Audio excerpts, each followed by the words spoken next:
சந்தா எதுக்காக பிரெக்னென்ட்டா இருக்கிறதா சொன்னா? சந்தா பிரெக்னென்ட்டா இருக்குன்னு சொல்லி தான் கல்யாணத்த நிறுத்தியிருக்கா. அப்ப என்ன நடந்திருக்கும்? அப்படி எதுக்கு சொன்னா? அப்படின்னு சொல்லிட்டு இந்த சேரன்னு புலம்பிட்டே இருக்கிறாங்க. கல்யாணத்த நிறுத்திட்டு ரூமுக்கு வந்து தங்கியிருப்பாங்க. அதுல நம்ம சோழன், அப்புறம் பாண்டி, பல்லவன் 3 பேரும் சேர்ந்து சேரன்கிட்ட கேள்வி மேல கேள்வி கேட்டுக்கிட்டே இருப்பாங்க.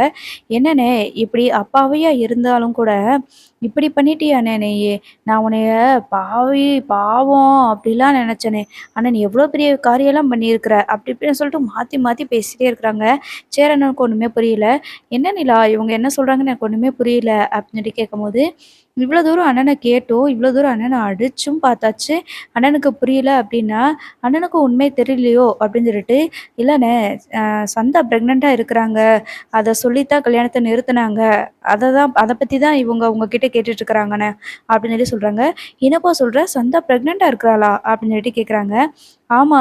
அதத்தான் சொல்லி கல்யாணத்த நிறுத்துனாங்கண்ணே. உங்களுக்கு இப்போ புரியுதா?" அப்படின்னு சொல்லிட்டு கேட்குறாங்க. அப்படியாப்பா சொன்னா?" அப்படின்னு சொல்லிட்டு கேட்குறாங்க. "ஆமாண்ணே. அத சொல்லித்தான் கல்யாணத்த நிறுத்துனாங்க. எல்லாருமே அதுக்கப்புறமா தான் கல்யாணத்த நிறுத்திட்டு போனாங்க." அப்படின்னு சொல்லி சொல்லும்போது, சேரன் எல்லாத்தையுமே யோசிச்சு பார்க்குறாங்க. ஒருவேள கல்யாணத்த நிறுத்துறதுக்காக தான் இப்படியெல்லாம் வந்து சொல்லியிருப்பாளா?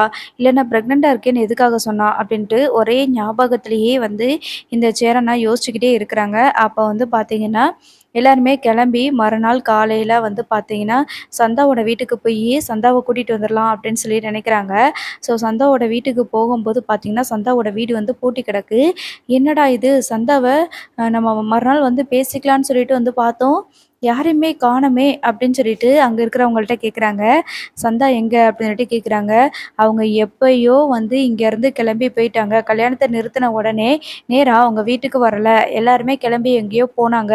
யார்கிட்டயுமே எங்க போனாங்கன்னு சொல்லவே இல்ல அப்படின்னு சொல்லி சொல்றாங்க. சேரன் பயங்கரமான அழுக. இப்ப என்ன பண்றதுன்னு ஒண்ணுமே தெரியாம வருத்தப்பட்டு அழுதுட்டு இருக்கிறாங்க. சந்தா வேற பிரெக்னென்ட்டா இருக்கான்னு சொல்லி சொல்றா. ஆனா எதுக்காக அப்படி சொன்னான்னு எனக்கு ஒண்ணுமே புரியல. இப்ப அவங்க எங்க போயிட்டாங்கன்னு தெரியலையே! இனி அவளைய நான் எங்க போய் தேடுவேன்? அப்படின்னு சொல்லிட்டு மாத்தி மாத்தி கால் பண்ணி பார்க்குறாங்க. அவங்க ஃபோன் வந்து ஸ்விட்ச் ஆஃப்ன்னு தான் வருது. ஒருவேள அவங்க மாமாவுக்கு கல்யாணம் பண்ணி வச்சுட்டாங்களா? அப்படின்னு சொல்லிட்டு கேட்குறாங்க. இல்ல, அப்படிலாம் இல்ல. கல்யாணம் நின்னு போன அவமானத்துல எல்லாருமே வந்து ரொம்ப கேவலமா பேசிட்டு இருந்தாங்க. அத தாங்கிக்க முடியாம தான் அவங்க எல்லாருமே கிளம்பி அப்படியே கிளம்பி போயிட்டாங்க. நாங்க காலையில எழுந்திரிச்சு பார்க்கும்போது வீடு பூட்டி தான் இருந்துச்சு அப்படின்ற மாதிரி சொல்றாங்க. சேரன் இருந்துட்டு ஒண்ணுமே புரியாம உட்காந்து அழுதுகிட்டு இருக்கிறாங்க. பார்ப்போம் அடுத்து என்ன நடக்குதுன்னு.